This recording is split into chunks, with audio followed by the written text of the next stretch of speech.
What does it mean to live a meaningful story? This is a central question that we explore on this podcast, and no one story can answer it alone. But every once in a while, you encounter a story that grapples with that question in such a profound way that it resonates with you on so many different levels of your human experience that it overwhelms you. Logan is that such film for me. Released in 2017, James Mangold's Logan broke new ground, not just in its R rating, but as a mature character drama that thoughtfully intertwines the superhero and Western narratives. Additionally, it provides gut-wrenching action scenes using mostly practical effects and science fiction-esque commentary about what it means to be human in this apocalyptic world we find ourselves in. It is the first and only comic book movie to ever be nominated for Best Adapted Screenplay at the Academy Awards. At the heart of this emotional script lies three characters that together help us navigate the tension between family, human connection, and sacrifice. This story ultimately echoes the words of Viktor Frankl. We find meaning in life by helping others find theirs. And as a parent, I have found my sense of purpose grow as I am challenged to create a meaningful story, not just for myself, but for my kids and ultimately the next generation to live in. So if you're ready to know what this feels like, then let's search for meaning through the superhero sci-fi Western character drama that is Logan. Welcome to the Live a Meaningful Story podcast, where we analyze stories and films that help us make sense of life. We are four friends with backgrounds in storytelling, filmmaking, teaching, and narrative therapy. Join us on our quest towards telling and living our stories more meaningfully. I'm Derrick Hatch. My name is Nick Natal. Hello, everybody. I'm Joseph Wilson. I'm Jason Lin. So it's been about 6 months since we relaunched this podcast as Live a Meaningful Story. And I think we're finally ready as the culmination of this Fatherhood series to talk about one of the deepest, most special films in my life. And I think all of us here really love this movie. We even all watched it together a couple years ago. Especially my mom. Yeah. Pairing it with The Last Jedi, which is wild to think about now. We did that? Yeah, we paired it. We did Logan and then Last Jedi. No way.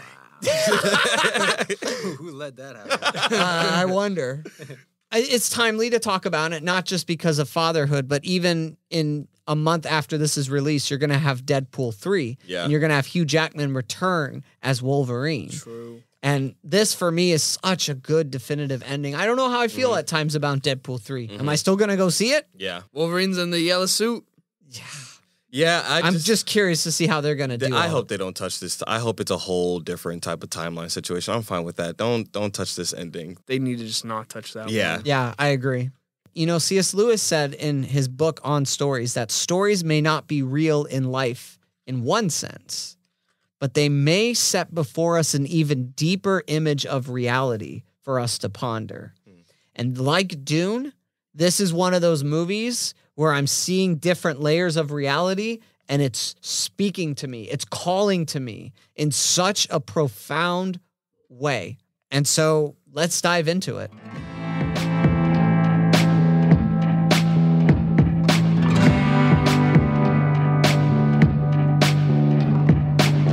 His time has come. In the near future, a weary Logan cares for an ailing Professor X in a hideout on the Mexican border. But Logan's attempts to hide from the world and his legacy are upended when a young mutant arrives, pursued by dark forces. So remember back in our Star Wars episode when I mentioned that 20th Century Fox was kind of like the saviors, that they're the one that believed in them, and then same thing with Planet of the Apes, and I said there was one more? This is the third one, was the X-Men series. Because when Marvel sold all their film rights, Fox was the first to really jump and say, we're going to make a film. And that was Laura Schooner Donner, who was an executive at Fox. Also Richard Donner's wife, who made Superman. She was the first one to go, yeah, I believe in comic book movies. I believe in superhero stories. I believe in X-Men. I believe there's a good story here. But James Mangold, he had made a previous film, The Wolverine, that came out in 2013. And it's all right. Right? Have those of you guys have seen it? Yeah, with the Silver Samurai and stuff like that. It's all right. It's always decent. Yeah. Yeah. The Asian But- one? The what one? The one when they're in Japan? Yeah. But he knew he had a better story to tell. And there was definitely some studio interference there, and he wasn't allowed to fully create the film he wanted to. So him and Hugh Jackman said they would only ever make another Wolverine film together if they could do it completely their way. Mhm. So even though Fox wanted more Wolverine films, they said, nah, you got to let us tell the story we want. Yeah. That's the only way you're going to get us back. That's right. Yeah, he stood up. I love it. So James Mangold wanted this really personal film in the style of Unforgiven that featured superheroes. He wanted it to be a hard R, and Deadpool's success gave Fox the green light to say, know, okay, hard R. sure.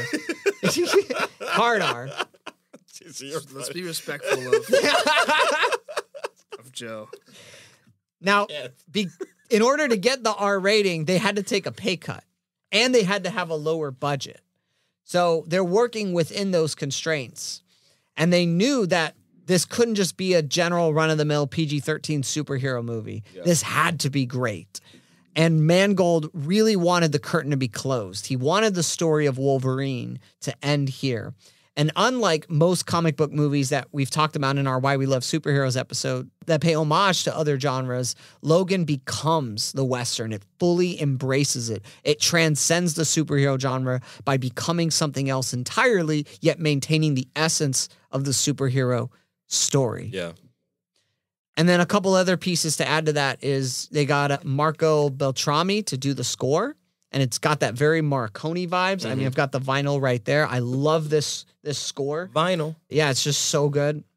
And it's very loosely based on the Old Man Logan comic. Are you familiar, Joe, at all with that comic? Yes, so in that one, that's where all Red Skull leads all the villains to take over the world. In that comic book, Logan actually kills all the X-Men. Yeah, instead of Xavier. Because Mysterio puts a spell on, pretty much dampens his senses to where he thinks he's fighting the villains, but he's actually fighting the X-Men. He kills them all, and that's why he decides to not pop his claws and stuff like that. It doesn't have too much in common with the Old Man Logan. It's more of the old man's sense of wanting to retire. Yes. But being sent on a mission. Like one last ride. Yeah. Yep. Yeah. And I think the only other thing I caught too is that there's no mutants in like 20 years. Declining of the mutant. Is because of like pretty much scientific stuff. Sci-fi. Sci-fi stuff. Sci-fi that could actually happen in our real world probably. And when they released that, you guys remember that trailer they released, the Johnny Cash one? To the song Hurt. That was the first trailer they released for Logan. Once I saw that, I was all in. I was like, oh my gosh, this movie is going to be so good. So let's start getting into like the character dynamics here. And mainly, we'll focus on the main three, but we'll talk about some of the other ones as well. You know, something that Donald Miller says here that I think really speaks to Logan's journey. He talks about how humans are on this 3-act structure of life, from childhood, adulthood, middle age, and then when we get to older age. And he says at the end, our bodies are slower, not as easily distracted, doing less work. We think and feel about a life lived rather than looking forward to life getting started. And I think that's where Logan's at. He's looking back on his life and he's tired. He's wondering, he's trying to make sense of it all. What was the point of X-Men, of all these different things? Because here's where I am. I'm driving a limo for rich, snobby white kids. Yeah. And, you know. Shouting out USA. Shouting out USA, yep. Taking kids to the prom or whatever. And he's trying to just live a quiet life, kind of like Clint Eastwood in Unforgiven, but he keeps getting sucked back into things. He can't rise above. The violence catches up with them. And a lot of this has to do with the archetype. So Logan is a combination of 2 archetypes. So he's the outlaw, which is an extension of the revolutionary archetype. It's another variation of it. And that's combined with the warrior archetype. And so Logan's gotten old. Most of his friends have come and gone. And so he's living as like this outlaw, but the warrior is still inside of him. And it's getting poked and prodded, to come out here. And you get to see this weird situation where a superhero is relatable. He's driving a car. He's got a normal job. He lives in Mexico. He's taking care of his sick dad. Sick dad, yeah. So what are your guys' thoughts when you see Logan, the beginning of this story? It's actually, I was thinking when you were first giving the introduction of how a father inspires the next generation and inspires the children and stuff like that. I'm like, that's Xavier in this movie, because Xavier is the one that's like, oh, there's another mutant out there. We need to go. Yes, we need to go take that mutant. Or this is what family looks like, Logan. Right. We need to hold on to these moments. But Logan's is still just rejecting that. He's just like, I know this is a comic book. I know this is fake. Yeah. So why are we even doing this? It's like, because it's real to her. Well, Charles, Gabriella, and Donald Pierce, they all three of them play a crucial role in the early part of the movie. And they're trying to get Logan back on the hero's journey. Yeah. 3 different times they are trying to get him back on. So Donald Pierce, it's the scene in the car, which I love that scene because I love like when villains and heroes have protagonists and antagonists have FaceTime, right? Yeah. I think that adds to the personalization of the conflict. And he's expressing, that he's a fan of the Wolverine. Yeah, well, what is it, Jason? What's the line? As I live and breathe, the Wolverine. Yeah, so good. I'm a big fan. Yeah, it's such a good moment. But he's trying to get him going with this. The girl, Gabriella, is telling him about this girl, and then Xavier's telling him about this new mutant. So there's 3 different people trying to put him back on the hero's journey, and Logan's like saying, no, I'm done with that. Yeah. And they all talk about the Wolverine. This, like when Gabriella calls out in the cemetery, she's saying Wolverine. Yeah. They're all trying to bring the hero's journey back into him, but he just wants Logan. He just wants to be left alone in this existence. Well, to answer your question in the beginning and go back to that real quick. He looks decrepit. Yeah. Like things are not working the way he used to. He looks scabbed up and he feels that way in his spirit. Yeah. I look at him and I know Caliban's saying there's something wrong inside of you. You're sick. Like something's wrong with you. And he looks that way. And just with the way he moves, he's just kind of resigned. He's drunk in his car and he's like, hey guys, please stop trying to steal tires. And right at that first action scene, you get a sense this is going to be a different kind of movie. Because even like his claws, they kind of like come out like slowly and like one is shorter than the other. It's just like, dang, man. Logan is it hurts. But then he just gets kicked and kicked and it all implodes and he just starts cutting people up and stabbing. And you could tell he doesn't want to have to resort to that, but he does. But it keeps happening. Yeah. You can't escape it. Why are they calling out Wolverine? Why are they calling out that hero's journey, do you think? When we get to the comic book, the myth part, I think we'll get to it. But I think that's a great question. He wants Logan's hero's journey, and people are calling out Wolverine. Yeah. Yeah. Well, and what I think is going to be revealed is that the Logan and the Wolverine need to come together. They need to come together to one identity because Logan has cut off part of his identity. Yeah. He's cut off the Wolverine part of himself.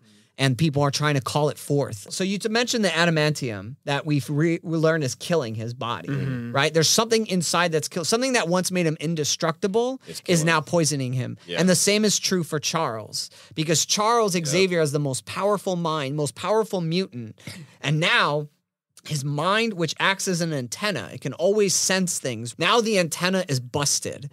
And now the static on the television is broken and something is wrong, not just with his telepathy, with his abilities, which, yes, is like a bomb that can, take people out and did take people out, as we'll see. But also, this is a man who is both the revolutionary archetype like Logan, but he's also the magician. So he finds purpose in guiding people. He finds purpose in being a mentor. Yeah. And now he's literally locked away in a dried out water tower trying to keep this little herb garden alive. Yeah. And he just says to Logan after that first scene, you're waiting for me to die. Yeah. And he gets this sense that his purpose, just like Logan, their sense of purpose is thwarted. They're stuck. They're not acting in the fullness of their identity. It hits me really hard because whatever his brain issue disease is, it reminds me a lot of Alzheimer's, which, as you guys know from my story, I've lost 2 people to that. Yeah. And I remember, this feels real. Yeah. Like, the way he's responding, he coming in and out of things. Ooh, this movie, already right off the bat, there's a sense that this is so real. And we'll get a sense in the casino scene how dangerous this lapsing of the mind is. Because it does affect people. I think that's such an interesting idea that Alzheimer's, whatever this thing is that he has, it affects other people beyond him. Yeah. And then we see that it killed people. It killed 7 X-Men. Yeah. You know, the fact that he lost control of something. I think Professor X is the idealist. I always thought he was the idealist. Of course. Yeah. What I think is interesting is Logan is what you're saying, this warrior and outlaw archetype, but he's forced into the caretaker archetype. Oh, that's a good point for Charles. Yeah. And it's not a natural fit for him. Yeah. And first of all, you said 3 people at the beginning, and I get it. But I'm looking over here at this vinyl case, and Caliban is nowhere to be seen, and that's disrespectful. That is disrespectful. I agree. That is disrespectful. Well, he even says that he's like, "You're looking. You and him are looking to get away, not me. It's Sunseeker." What am I supposed to cower underneath the decks? Like Nosferatu? Yeah. I love seeing the guy folding your underwear, making a spotted dick. I love seeing the guy who created The Office in this really dramatic movie. It's just so awesome. Who? Stephen Merchant, the guy who plays Caliban. That's the guy who made The Office. That's funny. Yeah. Never would have known. Yeah. What's The Office? Wait a minute. Oh my gosh. Wait a minute. I'm done. Kidding, but I don't watch it. I was saying we lost a whole bunch of subscribers now. The British Office. Yeah. Office. Yeah, but still he invented the whole concept. Yeah. Oh, he's with Ricky Gervais and Carl Pilkington. I know him from that one. Oh my gosh, I know him from Idiot Abroad. Oh my one of the gosh, I greatest laughed tears when I watched that English show. shows ever. It's such a British show. Me and Joe are just shaking our heads. Yeah. Never heard. Sorry. But Caliban is trying to seek redemption also by being in this caregiver role, right? We know that Caliban seems to have a shadowy past, and he's been forced literally to live in the shadows because he can't bear the light. But he's got a really cool journey where he's still falling back into that shady because, like, they're trying to bring him back to what he was in this tracker of mutants. But it's still a forceful way. It's still a forceful way, but then he kind of goes out with a banger. I'm not going to lie. Like, his exit from the movie, it's one of the best moments. Yeah. Beware the light. Yeah. In other words, Caliban symbolically, the light that was once a thing that hurts him, it's now the thing that liberates him. It sets him free from that shadowy persona So he's figured out how to channel the light in a way Are they trying to bring him back into the villain's journey? Yeah, I think so. Yeah, absolutely. I think so. I think that's what's happening. Yeah. But going back to Charles for a moment here. So, Nick, you said that Xavier's like the idealist.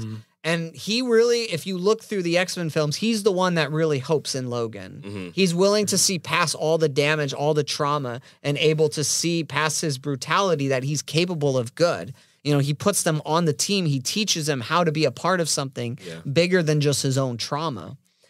And it's tragic here because he looks at Logan, and Logan is just cynical, jaded. He's no longer in his purpose. And I think it makes Charles feel like he's failed as a mentor. And he's staring that failure in the face as a father. There's multiple levels of fatherhood. Absolutely. Yeah. And every time Logan comes in, he's reminded that he failed. Because he says that line that you never want to hear your father say. What a disappointment you are. And that's right after Logan says the line, maybe we were part of God's plan. We once thought that, but maybe we were God's mistake. Yeah. And that's the moment that triggers Charles. Because that line goes in the face of his entire ideology of what he stands for. And that's when he says those hurtful words of what a disappointment you are. There's people like Gabriella in the film that are calling forth this goodness of Logan. I know there's still good in you.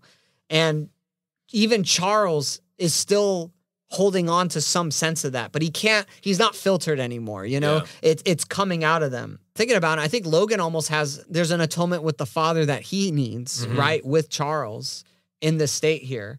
And I think that's going to come through their sense of purpose being reignited. Because Logan's, all he can see of his sense of purpose is let's just get to water. Yeah. Which is the opposite of the dry desert they find themselves in. But they could get to this water and they could just spend their dying moments together. Yeah. Xavier's in the darkness, but he's trying to bring, Charles out into the light. And that's all he really wants. But the mission with Laura is igniting this sense of purpose in them that they once had as X-Men. And even though Charles can't fully remember what happened with the X-Men, we see the Charles that was there we see him coming back. Yeah. And we start to see the character we're familiar with emerge as he's having contact with Laura. But I mean, Laura's born into trauma, right? This is really dark stuff. Yeah, literally. You get a snapshot of the videos where she's been through it. She's really, you know, the state is basically raising children. They're creating children. She's just Logan. People as products. She's a young Logan. Yeah. She's a young Logan, right? But she's not seen she's seen as the weaponized version of Logan by Alkaline. She's born Weapon X. Yeah, exactly. She's born as only that savage side of Logan, but she is still a daughter. You know, you have people like Gabriella that were trying to humanize. Yeah. And trying to, you know, give them birthday parties and help them to have the normal experiences of kids. So she has this trauma, and you see Laura's wanting this as well. I love the scene when she's riding the horse, the little mechanical horse, and as Logan is watching the video of her slitting her wrists, and right? So you're seeing the juxtaposition between the trauma and her crying out. She goes to slice it in half. To be a child. And this is interesting that she's the same age as Sophie and Aftersun. They're both 11 years old. Oh, that's actually hilarious. Wow. That's funny. Yeah. Imagine if those two met. Yeah. And so, whereas in Aftersun... I think they would get along. Yeah. Whereas in Aftersun, though, you see Sophie losing her innocence and trying to, you know, become independent. Laura is trying to reclaim her innocence in some way. It's like Logan, you know, was a kid and then faced trauma and became Weapon X. Laura is going the opposite way. Like she's finding her way back to it. Well, that's the journey there, is that Laura, I think, represents the best of what Logan is capable of. And it's also, as a child, represents his future self, because that's what children represent in some way.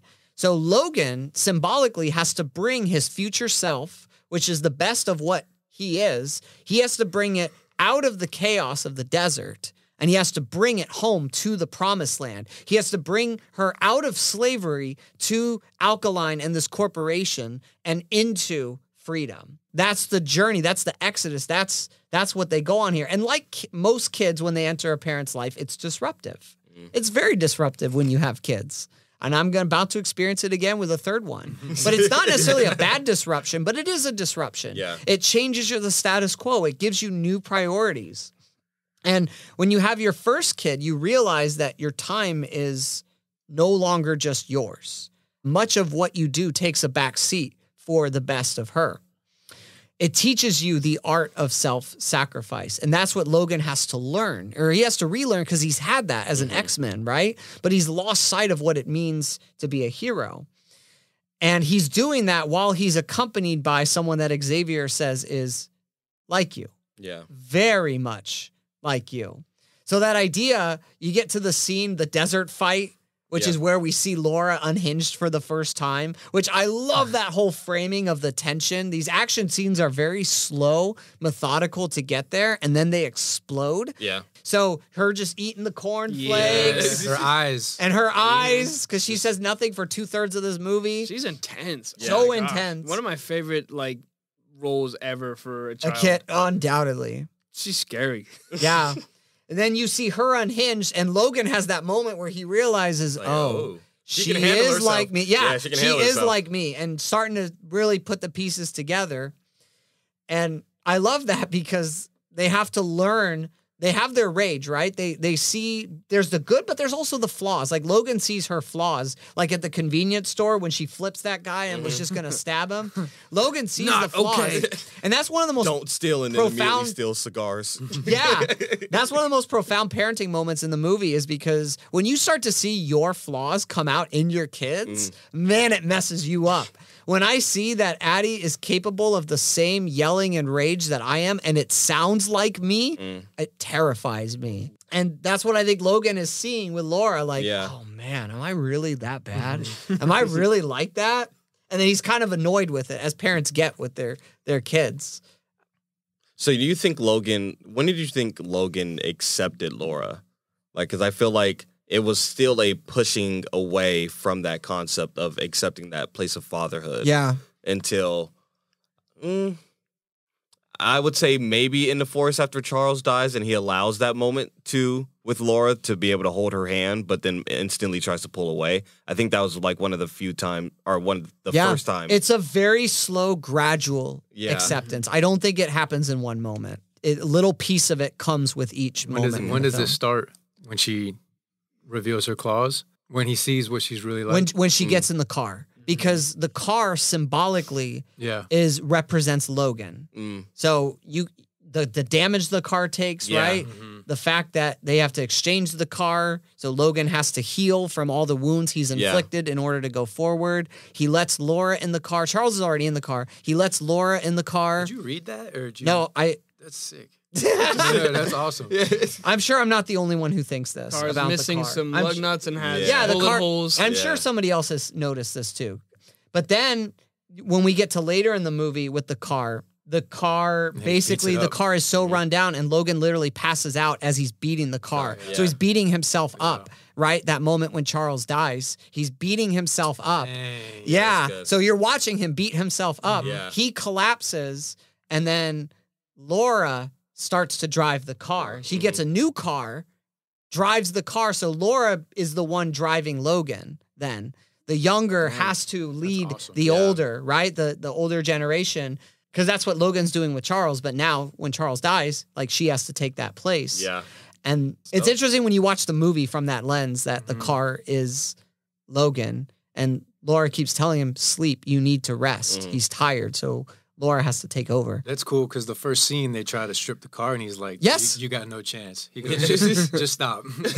Those are chrome. You're not going to get rid of it. Well, the opening scene is not a carjacking. Yeah. It's really metaphorically, it's an attack on Logan. It's showing how there are forces out there that are coming against him. It's foreshadowing what's going to happen the entire movie. There's always forces, Charles. Always those dang forces, right? That's awesome. Yeah. So now Logan and Charles and Laura are in the car and they're searching for this meaning and purpose. I mean, Logan, he's suicidal. Like he talks about, how he wants to blow his brains, right? Yeah. He wants to shoot himself with the adamantium bullet. No, he does. He does to Laura. He reveals it to Laura. Yeah. Right. But you get hints of it, like Caliban notices it. Charles wants to live into his passion again. And Laura is searching for belonging. She wants to be a part of that family. And she knows when she gets to those other kids, right? She'll have that sense of belonging there. Yeah, and she repeats their names over and over. Yeah, so, which it's interesting that their names, I don't know if you guys caught this, but their names are all biblical names except for Richter and Bobby. Were they children? Jonah, Gideon, Rebecca, Delilah. Richter is a character from the comics, and Bobby is Bobby. I don't know. He's the chubby kid that that's laughing. Toy. Yeah, is that the one that's running? Yeah. I laugh so hard. That's the one thing in the theater I do remember. Yeah, with the electric powers. Yeah. But I do think that's Terrio. Oh man. So they're on the run, and then they go to this. They go to the casino. When they're there, the movie stops to watch Shane. So why are we watching Shane? Have you guys ever seen Shane before? Yeah. Not the full movie, but the hero dies at the end. Well, the hero, it's kind of ambiguous. It's ambiguous, but gives his life at the end. Yeah, I mean, you're literally doing Shane in Logan in a lot of ways. They're very similar, but you have that scene. But here's the interesting thing of the scene they chose to show from Shane: "In life, in death, abide in me," and then they read the Lord's Prayer. And then it's the man has to be what it is. Yeah. So that whole segment of Shane is the end of Logan. It's going to come back. But it's interesting because we're planting the seeds within the story that of something in terms of Christ. Because what we'll get to later is that Logan is going to embody the Christ pattern in the Christ archetype in some way. But we're planting the seeds of that now of what this story is. And as we're watching a fictional story on the screen, as Laura and Charles are watching a fictional story, Logan comes into the room and throws another fictional story down. He's like, this is all crap. What's crap? It's the comic book. The comic books. Because they got the destination or the navigation codes from Eden. The book. Yeah. Yeah. This is where it starts to get really meta, meta modern here. Yeah. Because now we're stopping not only to watch Shane, but to have a conversation about comic books that exist in the real world people die. In the real world, people die. Yeah. Things are much worse because the one thing that comic books have always struggled with is death is permanent. Not my stop motion series. Yeah, not in your series. Shout out to my stop motion series. Yes. Shout out to Jolie Stark 25. Speaking of that, keep going. I forgot my It's all right, Nick. But you see, Logan is going to do... Jason. The Logan movie is going to do the one thing that the comic books can't do, and that's kill the title character, kill the star, kill the hero. Yeah. That is something... So that's what Logan, and therefore James Mangold as a whole, that's what they're confronting. In the real world, people die. He's having this conversation with the audience and asking... What place does the myth of the comic book have in the real world? And myth not necessarily meaning fake or fiction, but myth meaning like the story, right? The narrative side of reality. And if there's no sense of ending, this is something Mangold talks about, if there's no sense of ending, then the narrative loses meaning because death and ending is what gives a story and a narrative and a life meaning. Yeah. And that's what the superhero genre, it's gotten tired. It can't provide that ending. Even with Avengers Endgame, it's not the ending. It just keeps going. Yep.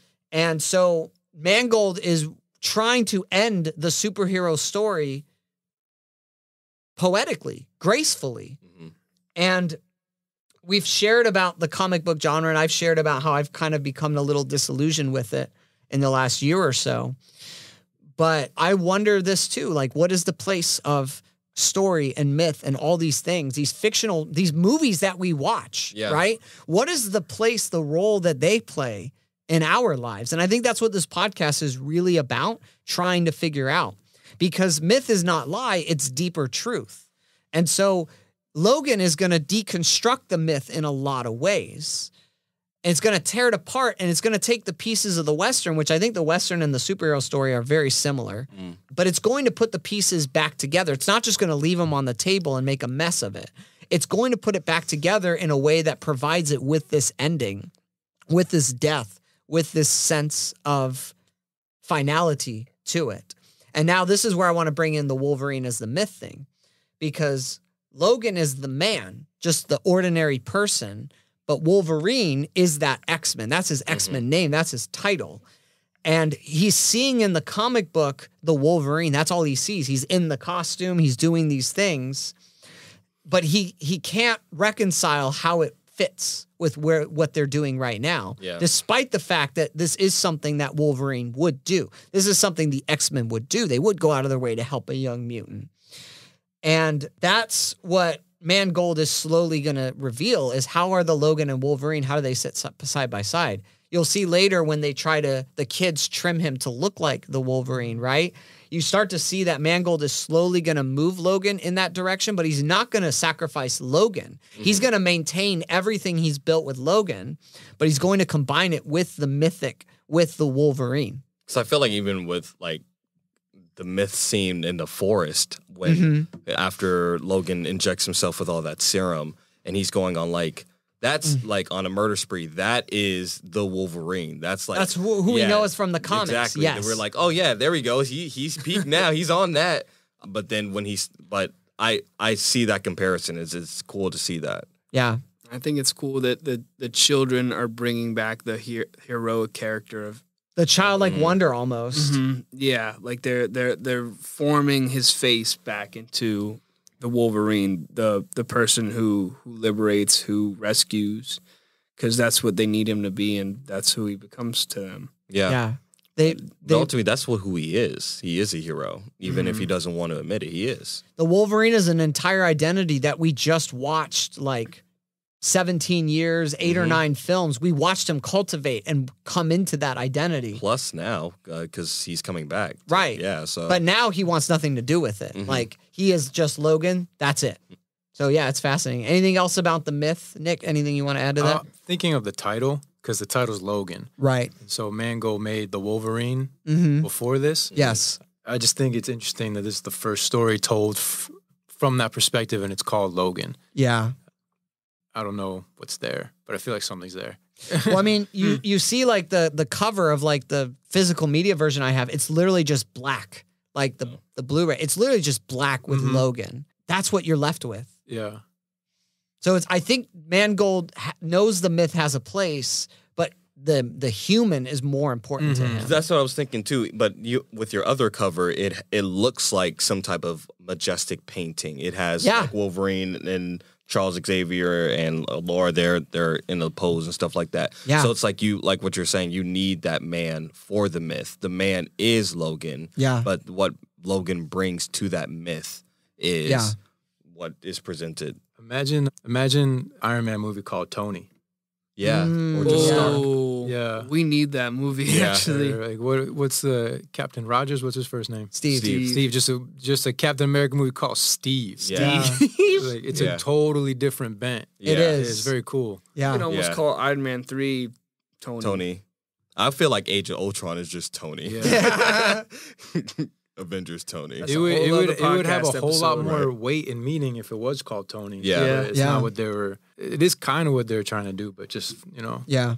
And if you've been listening to this conversation and been thinking, wow, this is incredible. This is an incredible story. I wish I had this level of understanding on my own life story.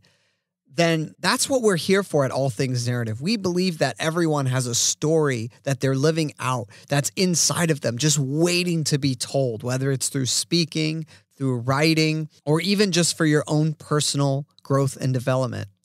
We want to help bring that story out so that you can better understand how to communicate it and how to ultimately live it in the most meaningful ways possible. And storytelling by design helps us to live more meaningfully because stories are impacted with meaning. And I believe that your story matters and your life has meaning, worth, and value in it.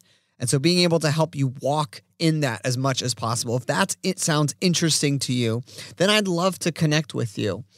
In the show notes here, we've got a link to All Things Narrative. And if you check out allthingsnarrative.com, that is my company that provides storytelling, education, and coaching where you can learn more about stories like what you're doing on this podcast, but also take it a step further and get that extra coaching in order to learn more about your story and how to bring that to light. And so if that sounds interesting to you, then I offer a free consultation that acts as a discovery call where we can begin this journey in being able to bring your story out and provide that sense of clarity of the story you've been in and the story you want for your life.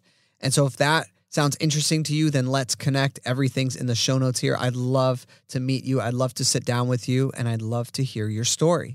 Let's get to the farmhouse scene, y'all. Let's not. Oh. No, please don't. So we got to talk about family because at the heart of this movie is family. I think the X-Men comics have always been about family, but none of them have captured that dynamic better than this dinner table scene at the farmhouse. So Charles is a good Samaritan. Logan says someone will come along. Charles says someone has come along, and he acts as that good Samaritan. They're literally on the side of the road, and they're in trouble, and he helps them out. So we see superheroes being everyday, ordinary heroes, which I love getting to see that here. Yeah, that's cool. But then they go to the farmhouse. And again, it's almost like a film within a film because we're taking a pause from everything else to explore the theme of family as it relates to Logan and reveal it in a different way. So the dinner scene, it's Logan getting in touch with his humanity. He's eating a meal, he's praying, and he's spending time with a very traditional kind of family, a mother, a father, married, and a son. So they're reminiscing about the good times as X-Men. And this is what we call in narrative therapy the absent but implicit. It's where there's a part of the story that you're burying in some place. And somebody has to call that forth. It's there, but it has to be reminded. Sometimes it's deliberate, sometimes it's unconscious how we ignore it. But there's this narrative that Logan always makes things worse for people. And you see throughout the movie, he keeps bringing that up. Yeah, he can't really help anyone. But there's a counter narrative here. And he's seeing that in the conversation that, the X-Men, there actually were some good times. And there's actually a lot of good that they did. They had this school. And When you just think about the whole journey, because Logan is the only one when Days of Future Past resets, he's the only one who's aware of both timelines. Well, him and Xavier. Yeah. So there's a really special bond that the two of them share because they've literally been in two different realities. Apocalypses. Right?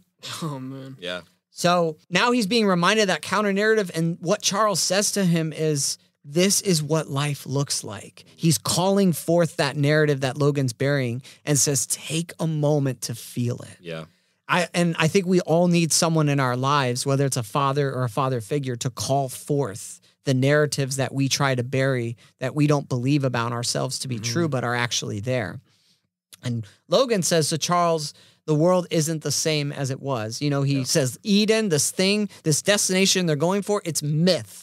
It's just fantasy. It's not even real. He said it's real for her. It's real for Laura, right? And so again, we'll get to that in a bit. I'm imagining the story right now without Professor X, because it's very similar to Callum in After Sun. It's almost like Callum needed a Professor X, but he didn't have it. And so if Logan does not have Professor X, what would he be? Logan does not go on stage and dance at the karaoke. He leaves her. Logan would leave her. He would leave her. Yeah. Dang. The importance of that father figure in this Fatherhood podcast. Logan would have used the adamantium bullet. Yeah. He would just like Callum. Yeah. Mm-hmm. Yeah. Laura says later on, like, cool. Charles told me you want to die. You want to hurt yourself. Yeah. And Logan says, well, what did he say? And she says, to not let you. Mm-hmm. So you're right. That father figure that's the missing link that I think is going to restore their relationship. But even keep Logan alive. Even though Charles knew that, he wasn't pressuring Logan to just be in the sense of just like, oh, why would you think of this? Why would you think of killing yourself? Why would you think of that? He was leading him. He has compassion, Yeah. There's the scene on the bed where he goes, I think I finally understand you. Mm. Are we there yet? Can Almost. we talk about this? Yeah. Pretty. Well, I keep jumping the gun. We're in the house. Go ahead, because as Logan said, the world isn't. I don't want to do this. The world isn't the same as what it was, and unfortunately, Logan's right. So go ahead. Oh. So Logan goes with the gentleman the father of that family, and they go to see about the water issue. Which, by the way, that's really interesting. Water keeps coming up in this movie a lot. Because even though this family is on this farm and they have things pretty ideal, they can't get access to the most basic element of life. Yeah. And that's what Logan literally just wants to give people water, this whole movie. And symbolically take that as you will. But that's what he's trying to do for everybody. And so that whole scene, by the way, that's also Shane, where he stands up to the rancher. Like, literally, it's the same scene. I need to see this movie. Same scene. Shane's awesome. Yeah. That's funny. Same scene there where he's doing that. But anyways, keep going. So after they have dinner as a family, and Charles is in his bed lying down, and he sees Logan, and I'm doing the air quotes fingers, guys. You can't see. Charles starts talking to him, and he says, this is one of the most perfect nights I've had in a really long time, and I don't deserve it. I've done something unspeakable. And he's telling him that he remembers what happened in Westchester, and I'm starting to trail on the details of what he says afterwards, but he tells him, I think I finally understand you, and then he gets stabbed. Through the heart. Through the heart. Last thing he says to him is Logan, and then he's stabbed by literally a clone copy of Logan. Yeah. Which is devoid. Actually, it's only the Wolverine. It's not Logan at all. Logan's devoid of this person. No, it's Weapon X. Weapon X. It's not even the Wolverine. No, you're right. It's Weapon X. You're right. It's his old identity has come back. This is what it looks like if Logan wasn't taken into that community. This is literally just his animal side. This is what he would have become. This is what they wanted him to be. Yeah. And this is it's like Striker. Like Young talks about, this is his shadow. Striker. Right? So this is the moment where the conflict in the film is revealed to not just be Logan versus the Reavers. It's Logan versus himself. Like, that's the real conflict of the movie. And X-24 is the embodiment, the visual representation of that conflict. It's kind of like Ultron and Tony. Yeah. It's very similar to that idea. It's Tony without a soul. It's Logan without a soul. They actually say that a couple times, that this thing is without a soul. Ultron's sick. Yeah. But it also represents the shadow of mutant kind as a whole, like the mutants who are just willing to kill, no big deal. So what's interesting is the last word that that Charles says to Logan is Sunseeker. That's when Logan comes in. He's like, it wasn't me. Yeah. And he gets buried next to a lake. Yes. More water. Yeah. He buries him next to water. Xavier's last words are the Sunseeker. There's water and... Oh, that scene too, that funeral scene. Yeah. Well, because that's what he's just trying to get people water. Yeah. Like, he's trying to get Xavier some life back in him. But he doesn't realize that this mission does give Xavier life back in him. Well, he also has to bury his father. Yes. Yeah. And just... So Jordan Peterson talks about this idea of rescuing your father from the belly of the beast, right? When we talk about Pinocchio one day, we'll talk about that archetype, that pattern. But this is the failure to rescue your father. This is burying the father. That which called you forth, you now have to put aside, and you have to go alone. And it's tragic because not only do we have Xavier die in this farmhouse scene, which is like a horror movie. It really is nutty. Yeah. And just really intense and really good in black and white.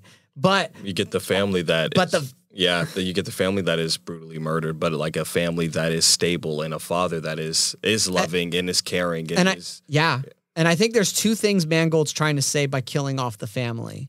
Number one, the family cannot survive in this kind of world, like the sci-fi world that Logan is. The best of what family can be, it can't survive in that way because of the way that world is.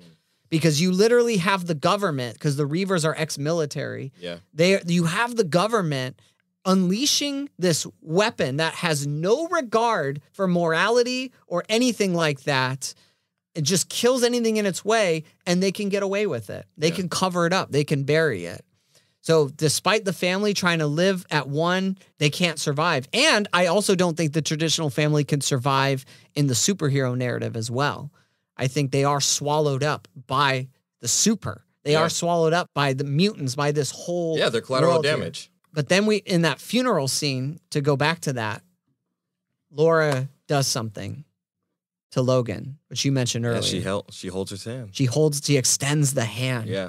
And as Logan is saying, it's got water. I want to take a second here to talk about this. There's a lot of symbolism going on in the movie in regards to nature and technology and the relationship between them, because everybody is trying to find their own Eden in this movie. Laura's trying to find a literal Eden where she can be free with her friends. Logan does not believe in Eden anymore. He's rejected that. Yeah. Charles, it's interesting what you see early in the movie. Charles is tending a garden. He's trying to rediscover what his Eden is. And he believes that acting as a mentor to Laura can do that. And bringing Laura and Logan together as father and daughter can do that. But the geography of the movie is also interesting to trace symbolically, because they start in the south, they start in the desert, they start on the edge of two civilizations, El Paso and Mexico. And they have to leave from the south. They have to move north towards Eden. So remember, where did Logan's story start? Where's he from? From Canada. He's from Canada. He's Canadian. Yeah, so he has to bring Laura back to his roots, to to the place. Well, that's good. I even think about that. Yeah. And he's in Mexico, so he has to travel across the land of freedom while trying to ironically find freedom outside of the land of freedom, which is Canada. Yeah, because the land of freedom is trying to oppress them and use exactly. them. Exactly. Now, there's 5 action scenes in Logan, and I think all 5 of them are symbolic of something. So the first action scene takes place in darkness. It's just chaos. It's like the underworld in a sense. The second scene is the desert. So we're moving into some sort of life, but it's not a lot of life. It's very barren. The third is the casino, which is fabricated life. It's the city. There's people everywhere, but it's life, but it's almost like fake life, The fourth scene is the farm, the scene where things should be grounded and they should be finding the sense of family, but it's ripped apart from them. And then Eden, the journey to Eden is by ascending the mountain, and there's the forest on the mountain. So there's more and more green as the movie progresses because it's showing they're getting closer and closer to Eden, but revealing there as well that they are moving closer to some sort of ending. Because ironically, Eden is the beginning of the Bible, of the biblical narrative, but for them, it's the ending. It's that which, it's almost like Revelation. It's very apocalyptic. We're moving closer towards the end of something. Yeah. And I think when you get closer towards humanity. Yeah. Yeah. Well, in the credits, the final credits, it plays the Johnny Cash song, that when the man comes around, that song is about the return of Christ. That's the song in the credits. And it's literally about Eden coming back to Earth. Okay. And so that's where this movie is heading. It's almost like this second coming of Christ. That's crazy. That's pretty dope. That's pretty dope. So any thoughts on anything that I've shared before we kind of get to the last chunk of the film? And yeah, I do think that commentary is very interesting of how they eradicated the mutant gene by putting chemicals into food. And God knows what high fructose corn syrup, what that's doing to us.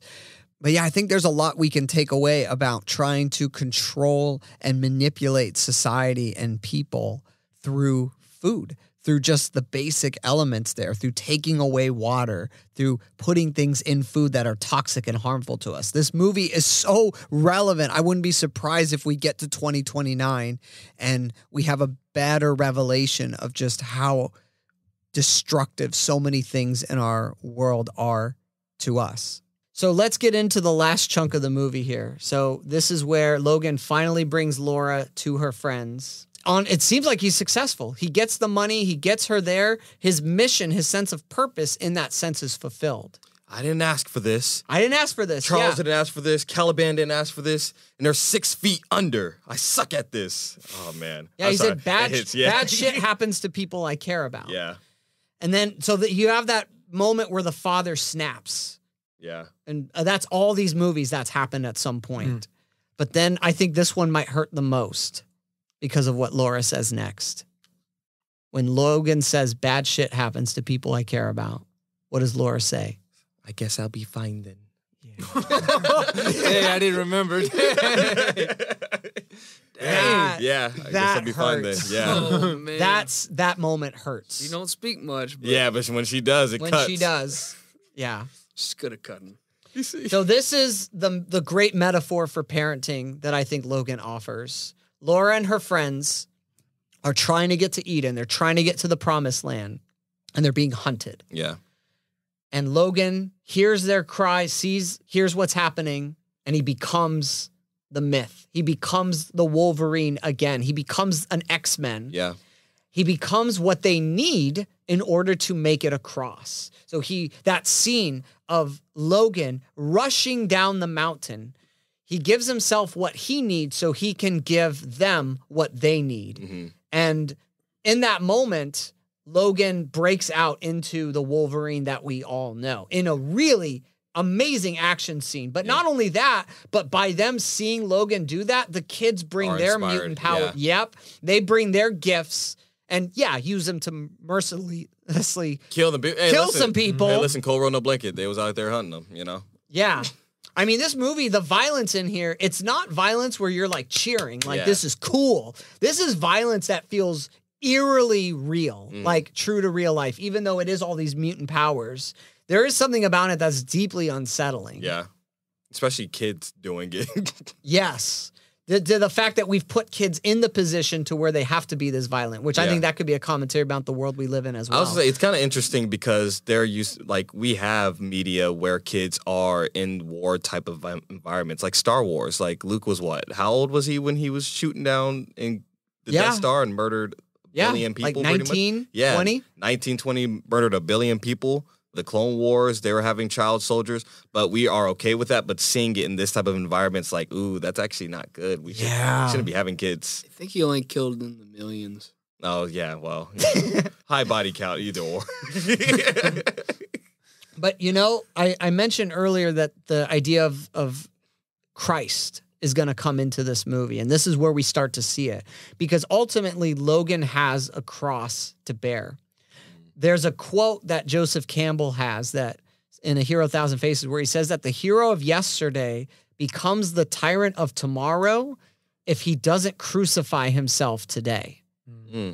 Good.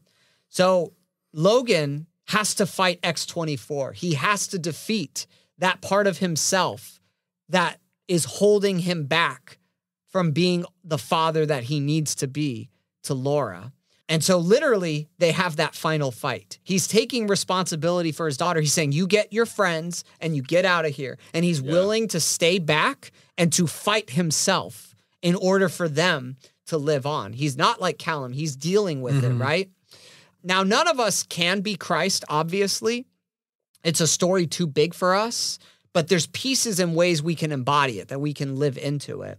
And part of that is by taking the burdens of those around us upon ourselves. And I think that's what I love about Logan is this is not like an end of the world story. Like all these superhero stories where we're saving the world, literally none of us will ever be able to do that. Yeah. But this is something that I can believe in. Yeah. This is something I can step into, this pattern of reality here. Yeah.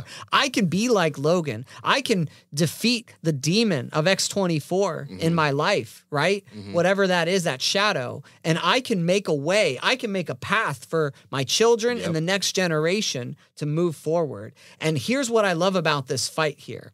So after, the human characters or the Reavers, they get taken out, right? They get taken out of the narrative here.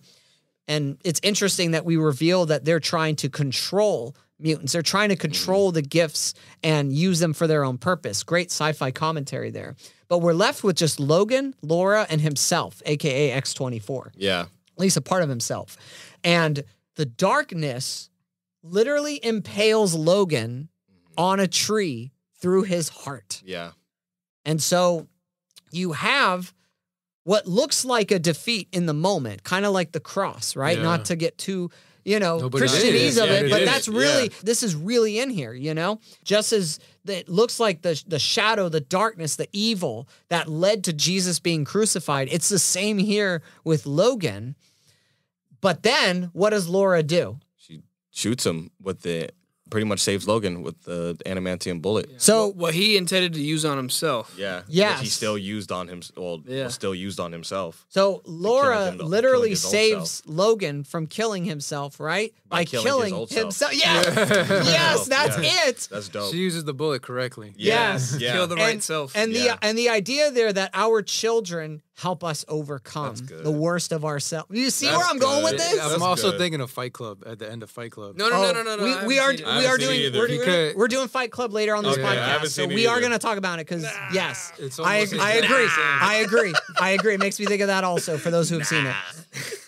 Okay, so the best of Logan kills the worst of Logan.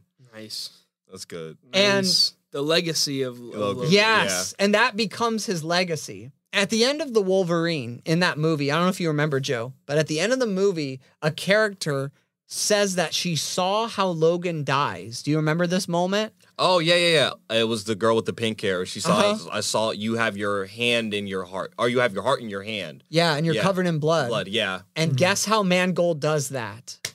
With the hand, the hand of Laura in his hand. That is one of the greatest ways to call that forth. Because that is him holding his heart in his hand. It's his daughter. Wow. Told you it was a happy movie. Told you. Yeah, all these sad movies are happy. I mean, when you think about it, of all the ways for Logan to die, this is the best one. This is the best way. Because all the rest of them die horribly. Yeah. But you see, when I saw this movie in the theater, there's very few movies that I've had such a profound experience with in my life. And when I saw this movie in the theater, I saw it twice. And I got really choked. I think everybody gets choked up. I still cry. I cried the other day when I watched this movie. But I get really choked up because this called forth fatherhood in me. I knew I was going to have a child 3 months before I saw this movie. I did not know I was having a daughter until the week after I saw this movie. But truthfully, I knew when I saw this movie I was having a daughter. Because something in me woke up. This story activated within me. Not in my head, but in my heart. Yeah. It activated it. And it was that moment of Logan holding his heart in his hand. And I recognized that is literally what I'm doing.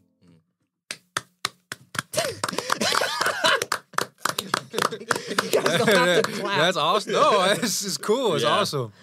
Yeah, and so I mean that's literally been the to tie this in with all the other movies we've done. Like this is the common theme in all of them. Christopher extending his hand to his father in pursuit of happiness as they bounce around through homeless shelters, saying, I love you, I'm with you no matter what. Bicycle thieves, Bruno extending the hand after witnessing the humiliation of his father. After Sun, we watched the hand slip away, the tragedy of that. And now the conventional and the subversive, like the book of Job, which is the book that brings those types of wisdom together, that's what happens here in Logan. This was the father extending the hand. This is the father extending the hand and saying, I know I've messed up, but I've tried to do something good for you. Yeah. And Laura accepts it. Yeah. She accepts it and she says for the first time in the film, no, Daddy. Yeah. She calls not father, but Daddy, that Abba, that intimate cry there. And Logan's last words, there's two phrases.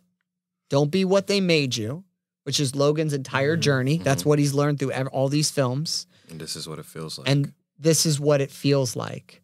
Because don't be what they made you is, Laura, you could be better than me. Yeah. You don't have to be what I am. You can be better. Our kids can be better than us. That's the gift he's giving Laura. That's the lesson that he's wanting to instill. That's the legacy of what a father passes on to their child.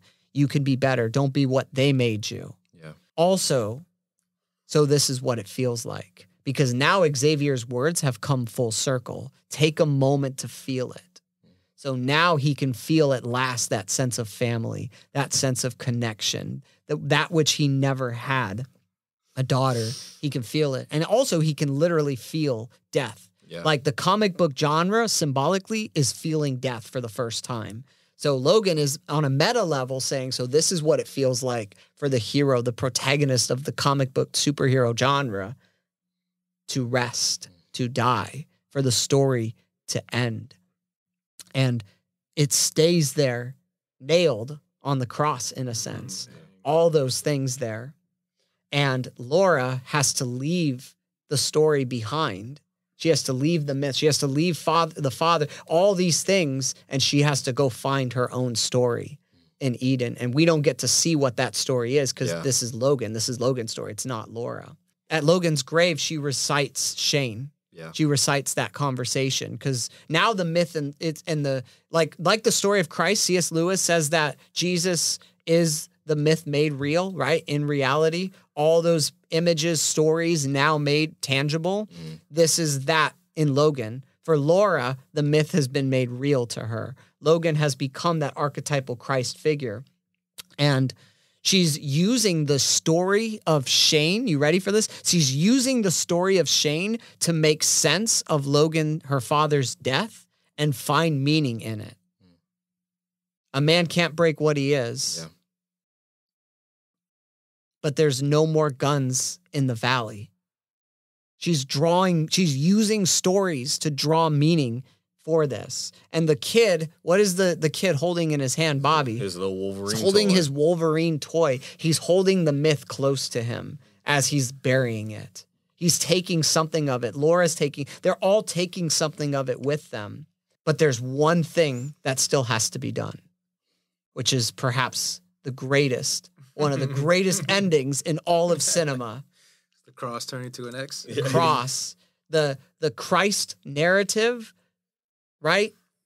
The Logan, all the sacrifice that he made, the Christ story becomes the Western. The Western becomes the superhero. And the superhero tells the Christ story again and puts all the pieces back together with new meaning. Because when that cross is turned over into an X, the myth, the real, it all comes together. Yeah. And Logan becomes the myth made fully realized in reality, just as Christ did. Yeah. And the cross is being laid down. The burden has been laid down. It's done. Yeah, it is finished. And the X-Men, the superhero genre, all of it, all in the meta level, it all is laid to rest. And we, the audience, like Laura, we go find our Eden. We go find our promised land out in this world. And we take that coming together of Christ and the superhero of all these things, and we go find our story and how to live it meaningfully. That's good. I'm done. That's good. Any final thoughts on Logan? Dang, that's awesome. Yeah, man. About to buy this DVD. Right. I'm going to rebuy it. I have come to the conclusion, I hate trying to say what my favorite movie is, but if somebody asks me, like, what's your favorite movie? I'm probably going to say Logan now. When you think about me, Derrick Hatch, you think about whether it's my origin story and the importance of superheroes and comic books, that the role they played in developing my love for storytelling, and even looking at the concept of storytelling on a meta level, how myth and stories affect us as people and help us find meaning. This film does that. It hits a lot of personal notes that resonate with my story, from Charles's struggle with Alzheimer's to my struggle that I had with just feeling like with suicidal thoughts, and even the many people that I've worked with over the years that have struggled with that.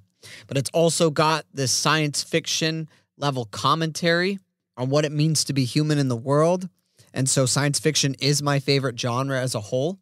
And it's interesting because the Western is, for a long time, it was my least favorite genre, but now it's the genre I've grown most in appreciation for over time. And of course, this film really has family at the heart of it, and that is at the heart of my story as well, whether it's my parents and the family I came from, or the family that I have now with Tori and the kids.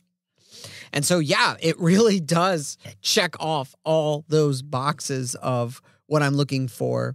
And I'm a Christian, and this is definitely a really meaningful connection to the Christ narrative and to what Jesus stood for, and how in our imperfect, flawed humanity, how we can walk that path. That's good. I almost need to watch it again. Yeah. Yeah. I got to watch it in black and white now. Yeah.